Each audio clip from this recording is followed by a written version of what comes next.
Le goût d'entreprendre, Doris Pradal. Et seconde partie de cette émission, nous sommes toujours avec Sébastien Tirvert et Benoît Vinceneux de l'application Notre Santé. Alors, messieurs, Notre Santé, on le rappelle, c'est une application facile à utiliser, à la portée de tous, parents, enfants, grands-parents. On y insère donc nos données personnelles concernant notre santé. On peut par exemple y insérer une ordonnance, celle que l'on vient de se faire remettre par le médecin généraliste. Mais alors, quid des données personnelles et de ces sauvegardes de données? Imaginons que notre téléphone portable nous lâche. Ça arrive. Ça peut arriver, effectivement. Alors déjà, il y a un point de base hyper important, c'est que toutes les données sont hébergées en France. On a nous des contrats avec des sociétés qui sont agréées par le ministère de la Santé pour justement héberger des données de santé. Donc c'est des hébergements qui sont hautement sécurisés. Donc il n'y a pas de risque de perte de données, d'accès frauduleux à la donnée, etc. C'est très très sécurisé. Ensuite, quand on crée son compte dans l'application, on crée un compte. C'est-à-dire que si demain vous perdez votre téléphone ou vous en avez un nouveau, vous retéléchargez l'application, on va vous demander de vous connecter, puisque vous avez créé un login et un mot de passe la première fois que vous êtes rentré. On va vous demander de authentifier le téléphone, dire c'est bien votre téléphone, donc il y a une double vérification. Et là, on va tout récupérer, tout l'historique des données. Sur la question des données, il y a un point complémentaire qui est important, c'est que l'application, c'est une application pour la famille. Et c'est-à-dire, on a mis en place, nous, un partage de données entre les membres de la famille. C'est-à-dire qu'à chaque fois que je vais créer un élément dans l'application, donc je vais créer un rendez-vous, un traitement, un document ou un événement, et je vais dire, ça concerne tel membre de la famille. Est-ce qu'il est privé ou est-ce que je choisis de le partager avec les autres membres de ma famille? Parce qu'il y a des éléments qu'on n'a pas forcément envie de partager, notamment quand on est parent avec ses enfants, par exemple. Ou bien alors, il y a des choses... Sébastien en a parlé dans la gestion des enfants, effectivement. On pense que c'est hyper intéressant que ça soit partagé parce que ça permet... Moi, je prends le rendez-vous et après, pour un de nos enfants, et après, c'est ma femme qui y va. Elle sort du rendez-vous, elle prend en photo l'ordonnance. C'est partagé avec moi et je sais qu'elle l'a envoyé dans telle pharmacie et je vais le chercher. Donc, ça évite les appels, les emails, les SMS entre nous. C'est plus simple, je vois tout à travers l'application. Et notamment, on a parlé du suivi de traitement tout à l'heure. Quand je vais créer un traitement, par exemple pour mon enfant et je vais dire c'est moi qui le crée, ça concerne notre enfant numéro 1 et ma femme va être aussi notifiée parce qu'un coup c'est moi qui suis là quand il faut lui donner les médicaments ou alors un autre coup c'est plutôt elle. Donc on a tous les deux l'information et on peut tous les deux suivre et agir et dire oui je lui ai bien donné le traitement. Voilà. D'accord, ok. Un peu comme dans le jeu Les Sims en fait. Oula. Enfin, oui. Ça fait très très longtemps que je n'ai pas joué à ce jeu, mais c'est pas très loin de ça effectivement, et ça peut permettre aussi, notamment, on a parlé des enfants, mais aussi quelque part quand on est parent et qu'on a ses propres parents à charge. Ils peuvent très bien avoir le téléphone et nous on peut suivre aussi ce que eux ils font à distance. Voilà, c'est ça qui est important, c'est que cette vue un petit peu globale, à partir du moment où on a choisi de partager, il y a une vue un peu globale entre tous les membres de la famille qui en fait vient remplacer ce qu'on fait aussi naturellement de s'appeler, de ceci, de cela, où le matin je cherche l'ordonnance pour donner les produits, là c'est l'application qui vient le rappeler. Est-ce que ça peut être un outil justement pour les professionnels de santé? Vous parlez du grand âge, donc des personnes qui accompagnent les personnes âgées ou en situation de handicap.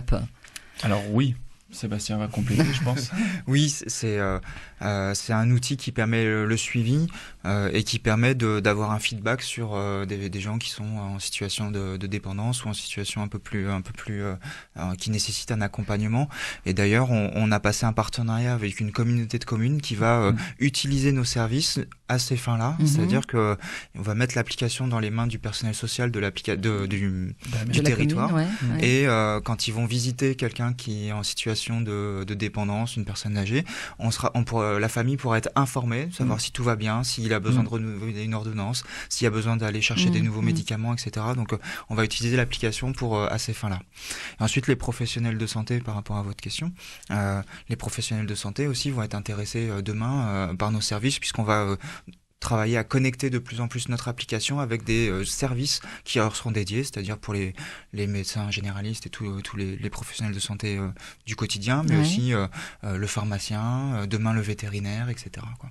Alors justement, comment est perçu votre système par les professionnels de santé? Comment vous les avez rencontrés? Vous leur expliquez? Parce qu'il y a un rôle pédagogique dans votre démarche. Oui, il y a un rôle pédagogique. Nous, c'est vrai qu'on a la chance, par toutes nos activités, d'être souvent en contact de ces professions-là. Donc on voit un peu quelles sont leurs attentes, et en fait on voit qu'aujourd'hui il y a beaucoup de professionnels de santé qui ont des attentes en disant nous on veut pas avoir une clientèle ou une patientèle exponentielle, on veut mieux pouvoir les accompagner. On veut être capable de plus les accompagner, d'être plus près, d'être plus en contact avec eux, et ils savent que c'est les outils comme les nôtres qui vont leur permettre ça. On peut en parler un tout petit peu. On a une version, nous, de notre système pour les professionnels de santé qui existe. Qui est pas sous forme d'une application, qui est plus sous forme d'un site web pour le professionnel de santé. C'est une solution qui permet aux professionnels de gérer sa patientèle. Et en fait, le patient qui utilise l'application et le professionnel de santé, ils peuvent se synchroniser ensemble à l'aide de code Unix de manière très sécurisée. Un petit peu comme quand on synchronise son téléphone avec sa voiture en Bluetooth, et du coup ils vont pouvoir échanger plus facilement. C'est-à-dire que moi en tant que patient, je vais prendre rendez-vous avec le médecin directement dans l'application. Au lieu de noter j'ai rendez-vous demain à 9h, je vais voir qu'à 9h le médecin est disponible. Ça existe déjà, on peut le faire sur le web, on peut le faire aussi sur appli. Mais là où on va nous un peu plus loin, c'est que le médecin qui utilise notre service va pouvoir faire une ordonnance au sein de notre service, et il va pouvoir l'envoyer directement dans l'application. Et là on parle plus d'une photo, mais on parle d'un format qui est vraiment complet, exploitable, et qui du coup, on peut directement commencer son traitement à la suite de ça.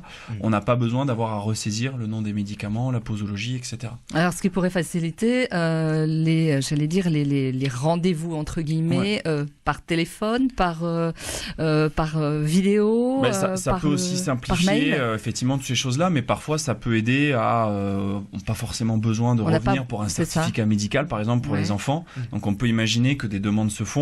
Si le médecin nous connaît bien, on peut très bien imaginer que demain, effectivement, pour des petites ordonnances comme ça... S'il a respecté le délai de moins de 6 mois. C'est exactement. Pour un renouvellement d'ordonnance, aujourd'hui, on peut pas mettre du monde dans une salle d'attente juste pour des renouvellements d'ordonnance. C'est ce qui se fait pourtant. C'est ce qui se fait pourtant. Exactement. Ou quand on connaît bien son médecin, il nous la prépare et on passe la récupérer. Donc là, ça peut permettre d'aller encore plus vite, en fait. Alors, est-ce qu'il y a des freins à la mise en œuvre de cette application ? Il y en a. Malheureusement, il y en a. Il y a déjà un travail qui est important sur la communication, le fait que les gens connaissent l'application, que les gens arrivent à comprendre ce qu'on a voulu faire, à rentrer dans l'application et à s'en servir. Et il y a le frein aussi après de rentrer auprès des professionnels, qui sont des gens qui sont quand même sursollicités, qui sont surdémarchés par tout le monde. Donc c'est un travail de longue haleine, il faut y aller vraiment progressivement. Nous, c'est pour ça, Sébastien en a un petit peu parlé, on a choisi pas d'aller en direct avec les gens et notamment avec les professionnels de santé, mais plutôt d'aller au travers de partenariats. Sébastien a parlé d'une communauté de communes. On travaille sur des choses avec eux pour le grand public, mais on va surtout aussi travailler sur des choses autour de maisons de santé qui sont en train de construire, justement d'intégrer l'application là-dedans, ce qui nous permet tout de suite de démarrer avec une quinzaine de médecins qui vont être dans cette maison de santé, et pas d'aller porte à porte, de surtout pas se faire passer pour des gens malades, d'aller dans les salles d'attente pour présenter nos solutions. On a d'autres partenariats comme ça avec d'autres types d'établissements, on va dire, de sociétés, qui nous permettent, qui sont en contact en fait de groupes de médecins ou de groupes de professionnels de santé, et qui vont se permettre de diffuser. Voilà, ça vous permet d'aller plus vite aussi. Exactement. C'est un coût. Alors pour les professionnels de santé d'une part, et puis pour les particuliers d'autre part. Alors pour les particuliers, l'application est gratuite, bien entendu. Télécharger l'application sur les stores, Benoît en parlait tout à l'heure, c'est gratuit. Pour les professionnels de santé, les services de base qu'on a développés aujourd'hui sont gratuits aussi. C'est-à-dire que pour le professionnel qui veut mettre en place un agenda, échanger avec ses patients et recevoir les rendez-vous, etc., ça c'est des fonctionnalités qui sont gratuites.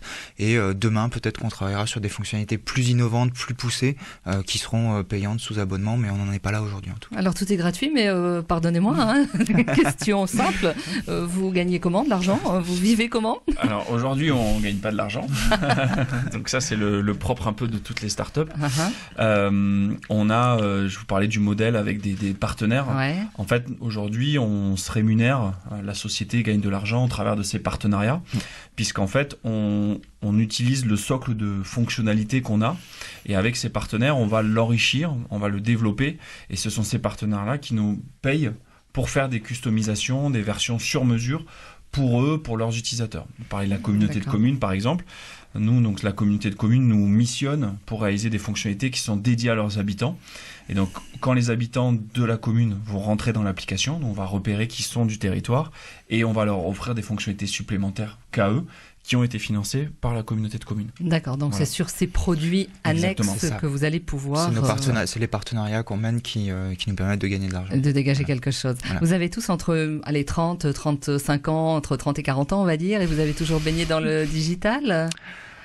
Toujours, Sébastien. oui, plus ou moins, oui, toujours. On est avant tout, Benoît et moi, des hommes du marketing, et le digital étant une partie prenante aujourd'hui et très très importante du marketing, forcément.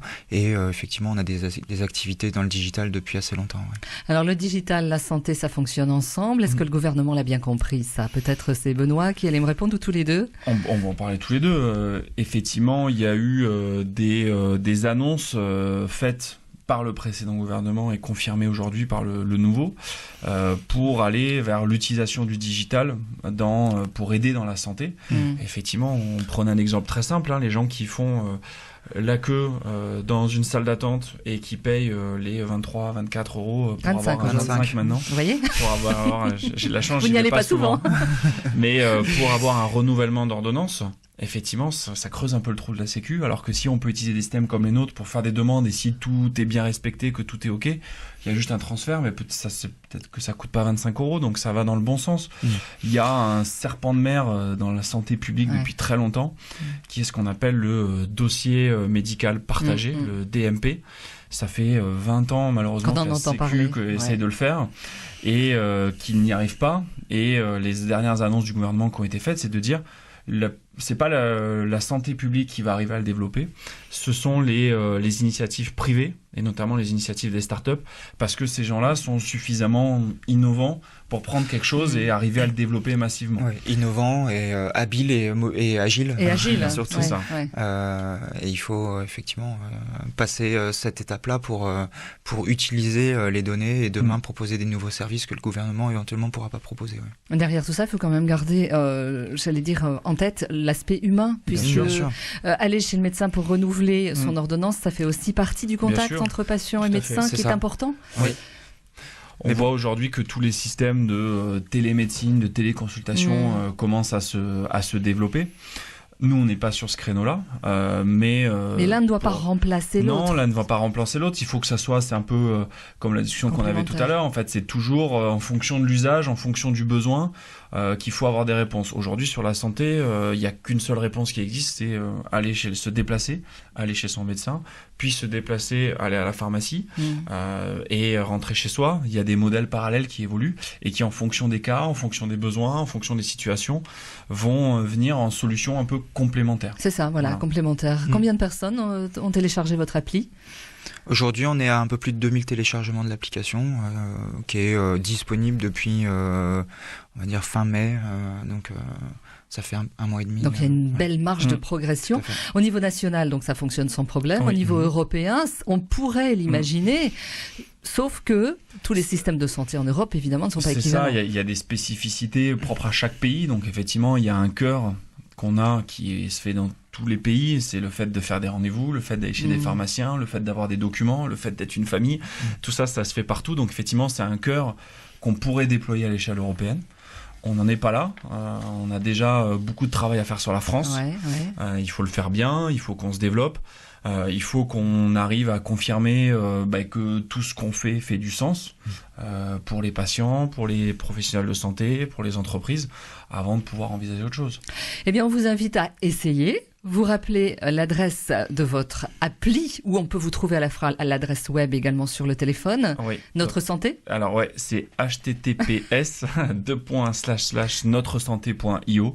Sinon, il faut chercher dans Google application Notre Santé et on nous trouve tout simplement. Merci beaucoup. Merci à vous Benoît Vinceneux. Merci Sébastien Tirvert. Merci à vous de nous écouter sur Radio Présence. Si vous souhaitez nous joindre, c'est très simple. Entreprendre@radioprésence.com. Retrouvez cette émission sur la chaîne YouTube du Goût d'entreprendre. Vous nous retrouvez également, bien évidemment, sur le site internet radioprésence.com.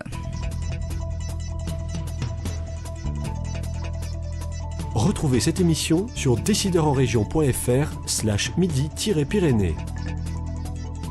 Le goût d'entreprendre, une émission en partenariat avec la Caisse d'épargne, la Banque des entreprises et des professionnels de Midi-Pyrénées.